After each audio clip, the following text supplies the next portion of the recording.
ครับบ่าวไพออนทัวร์นะครับคลิปนี้นะครับก็จะพาเพื่อนมาเที่ยวน้ำตกวังข้างเหลืองนะครับตำบลท่าหลวงอำเภอท่าหลวงจังหวัดลบบุรีนะครับวันนี้วันธรรมดานะครับวันอังคารนะครับคนน้อยมากครับนี่ตอนนี้เที่ยงแล้วนะครับดูบรรยากาศรอบๆนะครับ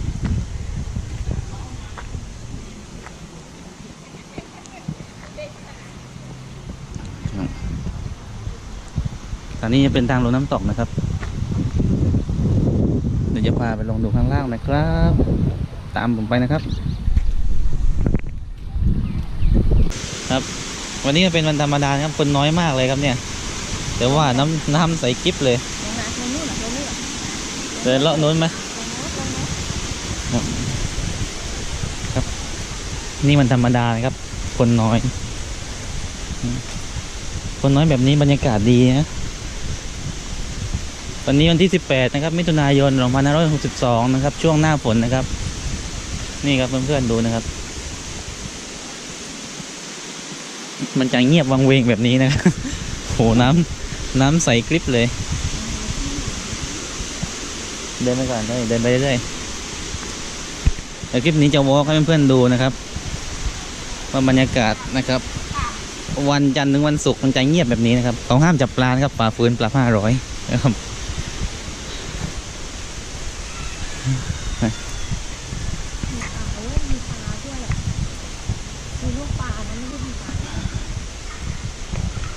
รูปอะไรนะปลาตัวน้อยมีลูกปลาเห็นไหมโอ้บรรยากาศดีมากคนน้อยนี่แหละแบบนี้อากาศเย็น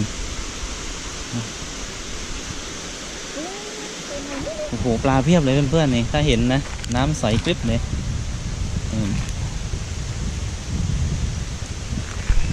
บรรยากาศโคตรดีเลย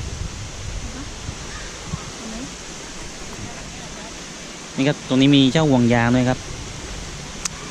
เจ้าห่วงยางแล้วก็มีนะครับเบอร์โทรสายด่วนนะครับมีหมดนะครับก็สะดวกสบายดีอยู่นะครับ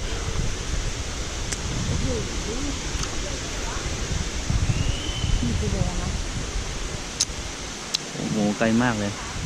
ตาน้ำผุดเป็นโลเลยโอ้ไกลไปดูชั้นล่างดีกว่าวันก่อนไปชั้นบนแล้วเดี๋ยว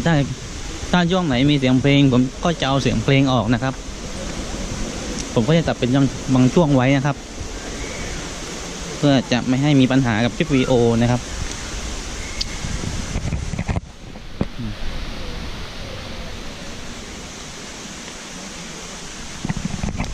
ตรงนี้บอกว่าระวังดินถล่มครับมาเราไปได้ครับ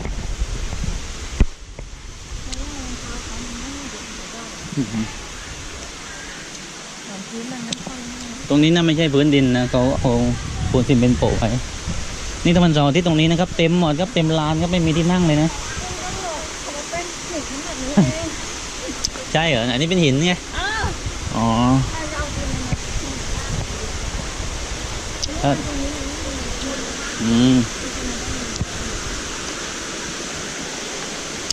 ถ้าตรงนี้เป็นตาน้ำครับสวยๆนะชั้นน้ำตก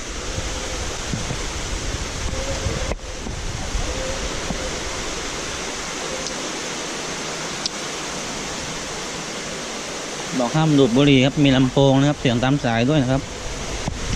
โอ้ชั้นนี้สวยมากเลย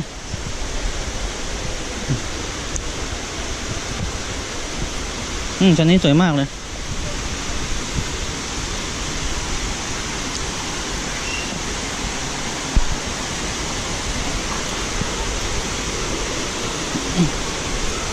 ถ่ายรูปชั้นน้ำตกให้หน่อยสวยๆหน่อยไปทำภาพปกมันร้อง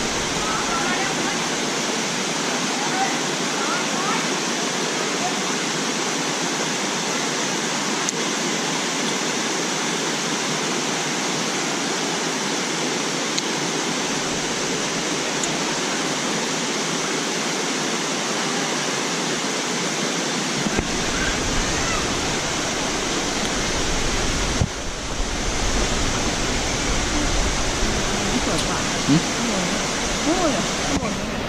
มันคือร้อง ถ่ายรูปถ่ายรูปชั้นน้ำตกให้หน่อยสวยๆหน่อยไปทำภาพปก มันร้อง มันร้อง ทำไมต้องถ่าย มันร้อง ไปสวยๆนะนั่นแหละไม่ต้องซูมไม่ต้องอะไรหรอกสอนครับดูน้ำครับใสกิ๊บเลยฮะเดี๋ยวเดินลงไปข้างล่างได้ตรงนี้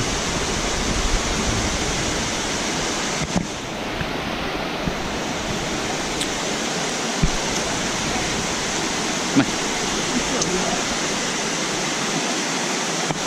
มันมองเห็นชั้นอยู่ข้างล่างมันมองเห็นข้างล่างลงมาเล่นรองเท้าไม่เปลี่ยนรองเท้าลงมาอีกอ่ะ น้ำเขียวอีเลยครับไปข้างบนกันต่อครับ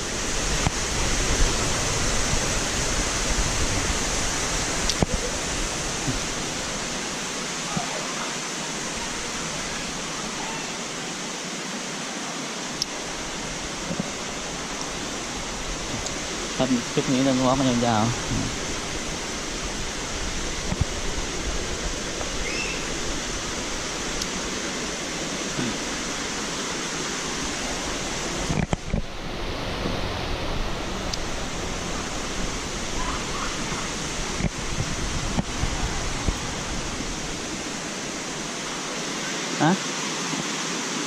ตายแล้วงั้น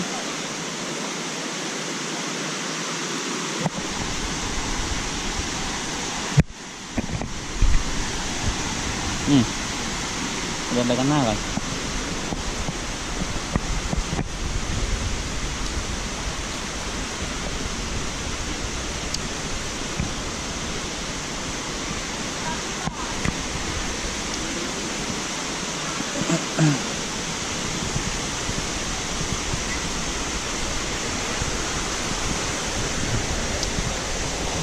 โอ้ตรงนี้น้ำใสกริบเลยครับ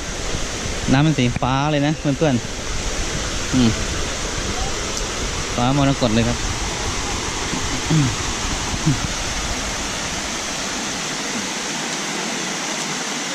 บรรยากาศดีมากเลยนะครับ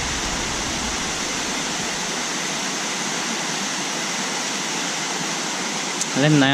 ำได้หมดนะครับแถวนี้นะครับ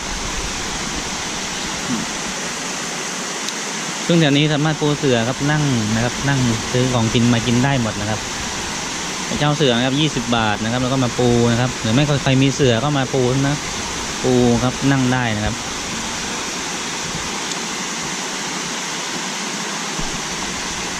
ดูน้ำมันสีฟ้าเลยน้ำยังสวยเพื่อนๆนะ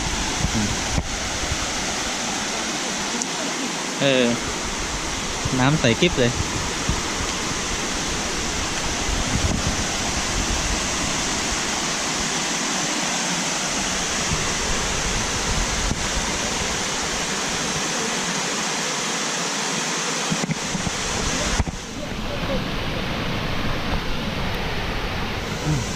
เพื่อนดูน้ำนะครับนี่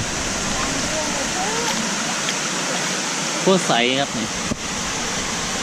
น้ำยังใสเลยนี่ดีนะมาวันธรรมดานะน้ำใสมากเลยเดี๋ยวลงไปเรื่อยๆครับดูตาน้ำเรื่อยๆเนี่ยเขาก็สามารถมาปูเสื่ออะไรนั่งได้ครับครับลงไม่ได้เรื่อยๆครับนี่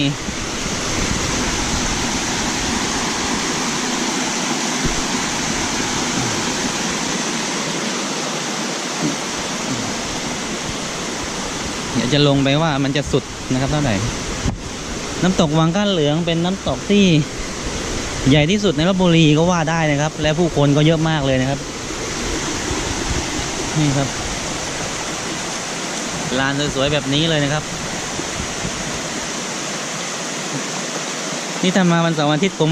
คงจะไม่ค่อยเห็นภาพสวยๆแบบนี้นะครับเพราะว่าคนเล่นน้ำนะครับแล้วก็น้ำมันจะขุ่นนะครับขึ้นมานะครับน้ำสีฟ้าๆใสๆแบบนี้ก็ไม่ค่อยเห็นนะครับตรงนี้ก็จะเป็นบันไดขึ้นไปนะครับทางข้างบนนะครับ ตรงนี้นะครับก็จะเป็นบันไดขึ้นไปนะครับขึ้นไปที่สวนสาธารณะข้างบนได้ครับแล้วก็ใครที่เอาอาหารมากินนะครับก็ฝากนะครับเก็บนะครับให้เรียบร้อยนะครับจะได้คงธรรมชาติไว้อยู่นานๆนะครับนี่เขาก็มีป้ายนะครับเขียนไว้นะครับเรียบร้อยนะครับ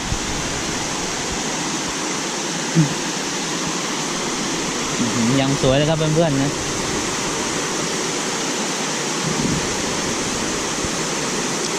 ดูธรรมชาติครับเป็นไงครับเรียนเชิญนะครับท่านใดนะครับสนใจนะครับน้ำตกวังก้านเหลืองนะครับตำบลท่าหลวงนะครับอำเภอท่าหลวงจังหวัดลพบุรีนะครับ โอ้ตรงนี้ก็จะเป็นสุดทางนะครับผมก็จะไม่ไปแล้วนะเพื่อนๆมาดูทานน้ำนะครับเดี๋ยวผมหาที่ถ่ายให้เป็นสีฟ้าเลยนะถ่ายเห็นคนด้วย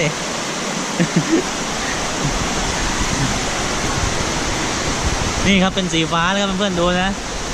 แต่สุดยอดเลยตรงนู้นก็เป็นทานนะครับไปเรื่อยๆนะครับแต่ว่าผมก็จะไปแค่นี้พอนะครับเพราะว่าดูแล้วจะไม่ค่อยมีใครไปนะครับเขาจะเล่นแนนี่สุดตรงนี้แล้วนะครับที่เขาเล่นกันนะครับแล้วก็ขึ้นไปข้างบนนะครับเราฟังเสียงธรรมชาตินะครับเพื่อนๆสุดยอดครับ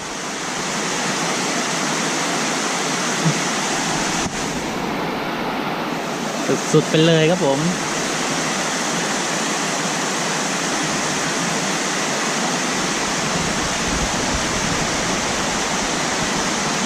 น้ำตกวังก้านเหลืองครับ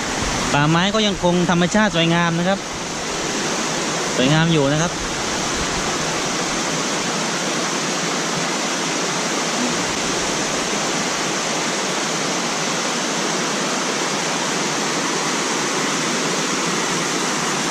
ครับเดี๋ยวผมก็จะจบคลิปแค่นี้ก่อนนะครับเพราะว่า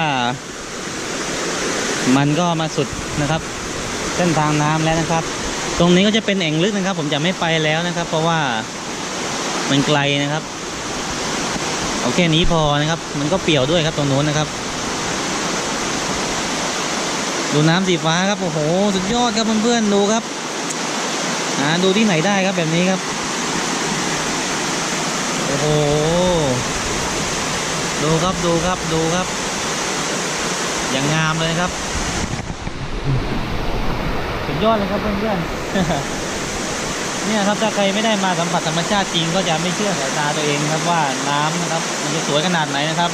โดยเราก็เห็นแต่ในอินเทอร์เน็ตนะครับแล้วก็ในรูปภาพนะครับก็มาเจอแบบนี้จริงๆก็คงเชื่อสายตาตัวเองครับว่ามันสวยงามจริงๆนะครับน้ำตกวังก้านเหลืองนะครับจังหวัดลพบุรีนะครับดูครับน้ำสีฟ้าเลยครับดูครับน้ำสุดยอดเลย